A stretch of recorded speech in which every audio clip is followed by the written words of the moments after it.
नमस्कार विद्यार्थी मित्रांनो, आरव्हीडी मराठी या आपल्या नवीन यूट्यूब चॅनलमध्ये सर्वांचे स्वागत आहे। विद्यार्थी मित्रांनो, आजच्या व्हिडिओमध्ये आपण मुंबई महानगरपालिका भरती लिपिक या पदासाठी या ठिकाणी अतिसंभाव्य काही प्रश्न घेतलेले आहेत।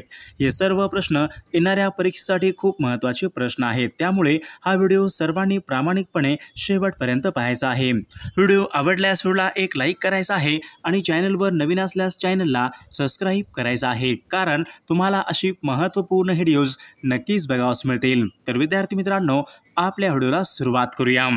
बघा, या ठिकाणी प्रश्न क्रमांक पहिला बघा, महाराष्ट्राची निर्मिती खालीलपैकी केव्हा झालेली आहे? महाराष्ट्र राज्याची निर्मिती खालीलपैकी केव्हा झालेली आहे?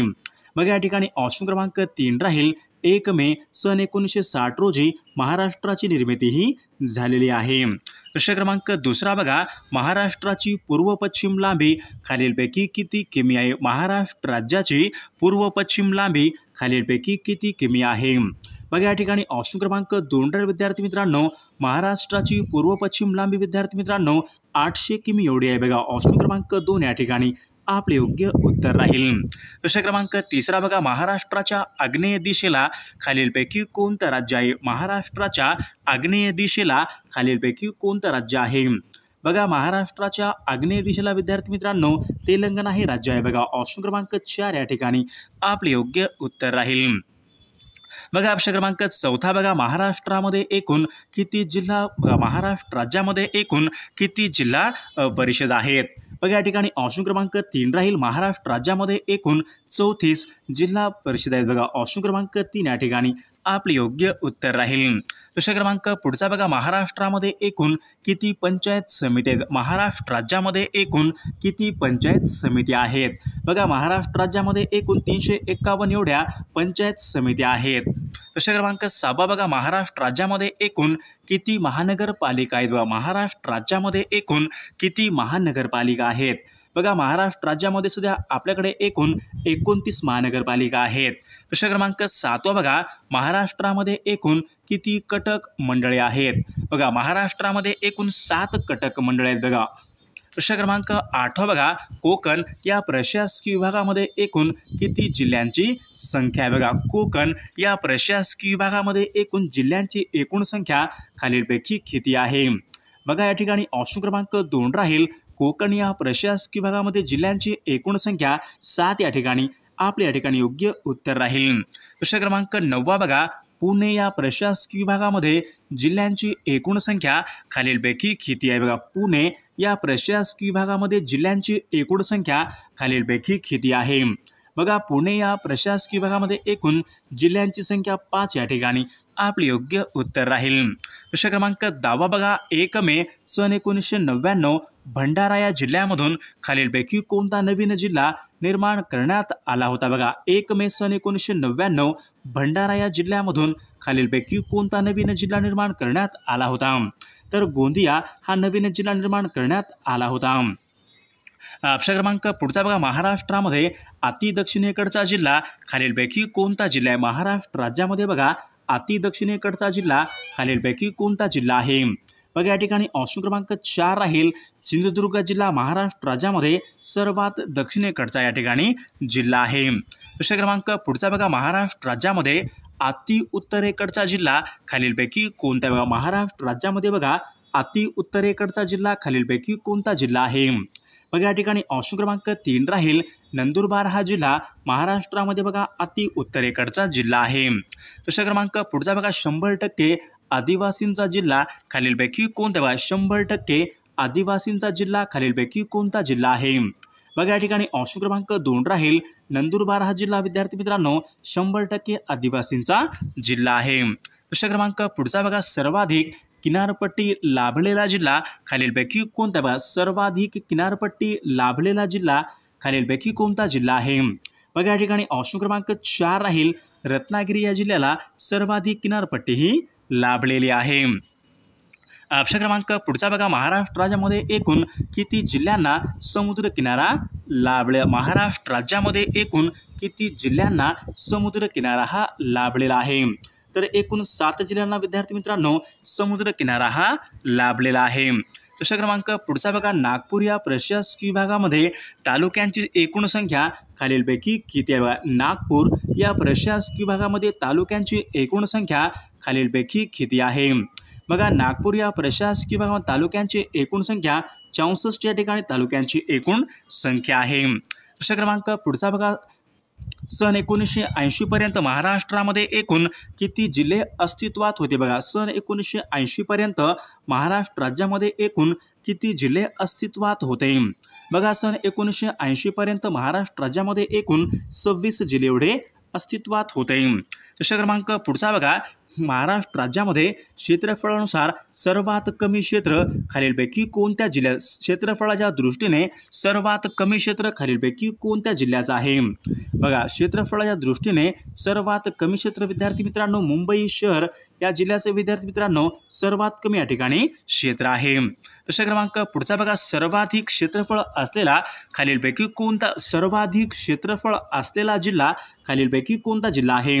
बघा, महाराष्ट्रामध्ये या ठिकाणी ऑप्शन क्रमांक 1 राहील अहमदनगर या जिल्ह्याचे सर्वाधिक या ठिकाणी क्षेत्रफळ आहे.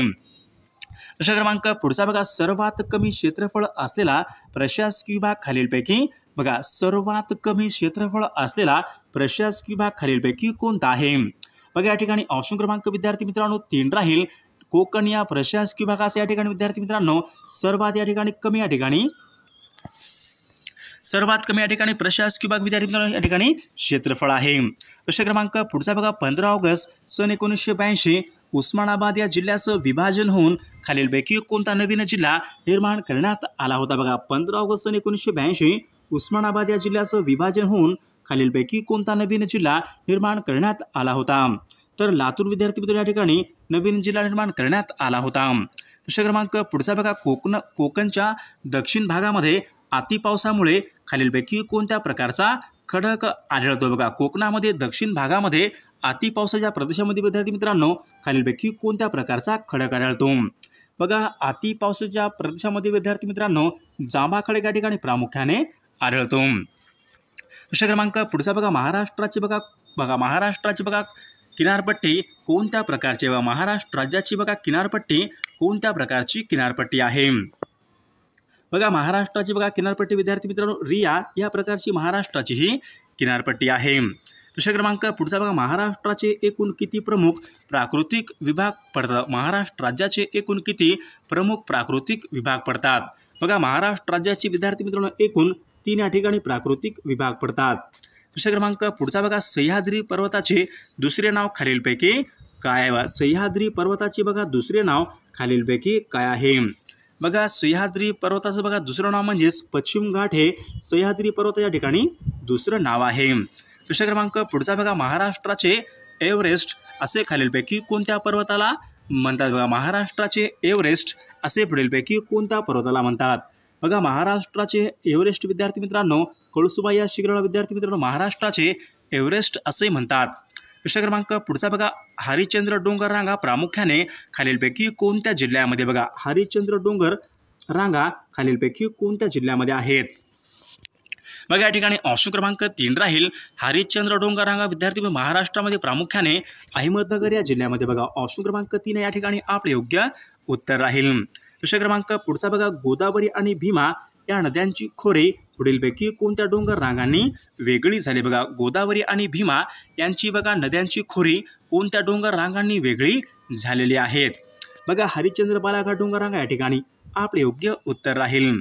प्रश्न क्रमांक पुढचा बघा, सातारा आणि सांगली जिल्ह्यामध्ये पुढीलपैकी कोणत्या डोंगर रांगांचा विस्तार प्रामुख्याने आढळतो? बघा, सातारा आणि सांगली जिल्ह्यामध्ये पुढीलपैकी कोणत्या डोंगर रांगांचा विस्तार प्रामुख्याने आढळतो? बघा, सातारा आणि सांगली जिल्ह्यामध्ये विद्यार्थी मित्रांनो महादेव डोंगर रांगा यांचा विस्तार प्रामुख्याने आढळतो. प्रश्न क्रमांक 30 बघा, तोरणमाळचे पठार कोणत्या जिल्ह्यामध्ये? बघा, तोरणमाळचे पठार खालीलपैकी कोणत्या जिल्ह्यामध्ये पठार आहेत? तोरणमाळचे पठार. बघा, तोरणमाळचे पठार विद्यार्थी मित्रांनो नंदुरबार या जिल्ह्यामधले पठार आहेत. प्रश्न क्रमांक पुढचा बघा, साल्हेर पर्वत शिखर कोणत्या जिल्ह्यामध्ये? बघा, साल्हेर हे पर्वत शिखर खालीलपैकी कोणत्या जिल्ह्यामध्ये आहे? बघा, या ठिकाणी ऑप्शन क्रमांक 3 राहील साल्हेर हे पर्वत शिखर विद्यार्थी मित्रांनो नाशिक या जिल्ह्यामध्ये आहे. प्रश्न क्रमांक पुढचा बघा, गाविलगड टेकड्या महाराष्ट्रामध्ये खालीलपैकी कोणत्या जिल्ह्यामध्ये? बघा, गाविलगड टेकड्या महाराष्ट्रामध्ये खालीलपैकी कोणत्या जिल्ह्यामध्ये आहेत? गाविलगड टेकड्या. बघा या ठिकाणी विद्यार्थी मित्रांनो, गाविलगड टेकड्या या ठिकाणी ऑप्शन क्रमांक बघा 2 राहील. अमरावती या जिल्ह्यामध्ये बघा ऑप्शन क्रमांक 2 या ठिकाणी आपले योग्य उत्तर राहील. प्रश्न क्रमांक पुढचा बघा, अस्तंबा हे पर्वत शिखर कोणत्या जिल्ह्यामध्ये? बघा अस्तंबा हे पर्वत शिखर खालीलपैकी कोणत्या जिल्ह्यामध्ये आहे? बघा या ठिकाणी ऑप्शन क्रमांक 3 राहील. अस्तंबा हे पर्वत शिखर विद्यार्थी मित्रांनो नंदुरबार या जिल्ह्यामध्ये आहे. प्रश्न क्रमांक पुढचा बघा, बैराट हे शिखर पुढीलपैकी कोणत्या जिल्ह्यामध्ये? बघा बैराट हे शिखर खालीलपैकी कोणत्या जिल्ह्यामध्ये? बैराट. बघा विद्यार्थी मित्रांनो या ठिकाणी बघा ऑप्शन क्रमांक 1 राहील. वैराट हे शिखर अमरावती या जिल्ह्यामधलं या ठिकाणी शिखर आहे. प्रश्न क्रमांक पुढचा बघा, परभणी आणि नांदेड जिल्ह्यामधील डोंगर रांगांना पुढीलपैकी कोणत्या डोंगर रांगा म्हणतात? नांदेड आणि परभणी जिल्ह्यामधील डोंगर रांगांना पुढीलपैकी कोणती डोंगर रांगा म्हणतात? बघा या ठिकाणी ऑप्शन क्रमांक 3 राहील. परभणी आणि नांदेड जिल्ह्यामधील डोंगर रांगांना विद्यार्थी मित्रांनो निर्मल रांगा असे म्हणतात. प्रश्न क्रमांक पुढचा बघा, गाळणा डोंगर कोणत्या जिल्ह्यामध्ये? बघा गाळणा डोंगर खालीलपैकी कोणत्या जिल्ह्यामधले डोंगर आहेत? गाळणा डोंगर. बघा या ठिकाणी ऑप्शन क्रमांक 3 राहील. गाळणा डोंगर विद्यार्थी मित्रांनो धुळे या जिल्ह्यामधले डोंगर आहेत. प्रश्न क्रमांक पुढचा बघा, गरमसूर डोंगर कोणत्या जिल्ह्यामध्ये? गरमसूर डोंगर खालीलपैकी कोणत्या जिल्ह्यामध्ये? गरमसूर डोंगर. प्रश्न क्रमांक पुढचा बघा, गोदावरी नदी खालीलपैकी कोणत्या महासागराला जाऊन मिळते? बघा गोदावरी ही नदी खालीलपैकी कोणत्या महासागराला जाऊन मिळते? बघा या ठिकाणी ऑप्शन क्रमांक 2 राहील. गोदावरी नदी विद्यार्थी मित्रांनो बंगालच्या उपसागराला जाऊन ती मिळते. प्रश्न क्रमांक 39 बघा, महाराष्ट्रामध्ये सर्वात मोठे नदीखोरे खालीलपैकी कोणते नदीखोरे? महाराष्ट्र राज्यामध्ये सर्वात मोठे नदीखोरे. बघा या ठिकाणी ऑप्शन क्रमांक 2 राहील. गोदावरी नदीखोरे विद्यार्थी महाराष्ट्रामध्ये सर्वात मोठे नदीखोरे आहे. प्रश्न क्रमांक पुढचा बघा, अमरकंटक मध्य प्रदेश या ठिकाणी खालीलपैकी कोणत्या नदीचा उगम होतो? बघा अमरकंटक मध्य प्रदेश या ठिकाणी खालीलपैकी कोणत्या नदीचा उगम होतो? बघा अमरकंटक मध्य प्रदेश या ठिकाणी विद्यार्थी मित्रांनो नर्मदा नदीचा या ठिकाणी उगम होतो. प्रश्न क्रमांक पुढचा बघा, चंद्रपूर हे शहर कोणत्या नदीच्या काठी आहे? बघा चंद्रपूर हे शहर खालीलपैकी कोणत्या नदीच्या काठावर? चंद्रपूर हे शहर. बघा या ठिकाणी ऑप्शन क्रमांक 3 राहील. चंद्रपूर हे शहर विद्यार्थी मित्रांनो इरे नदीच्या काठावर आहे. प्रश्न क्रमांक पुढचा बघा, कोकण पाटबंधारे विकास महामंडळ. बघा कोकण पाटबंधारे विकास महामंडळ यांचं मुख्यालय कोणत्या ठिकाणी आहे? तर मुंबई या ठिकाणी विद्यार्थी मित्रांनो कोकण पाटबंधारे विकास महामंडळ यांचं मुख्यालय आहे. प्रश्न क्रमांक पुढचा बघा, तापी पाटबंधारे विकास महामंडळ. बघा तापी पाटबंधारे विकास महामंडळ यांचं मुख्यालय कोणत्या ठिकाणी आहे? तापी पाटबंधारे विकास महामंडळ.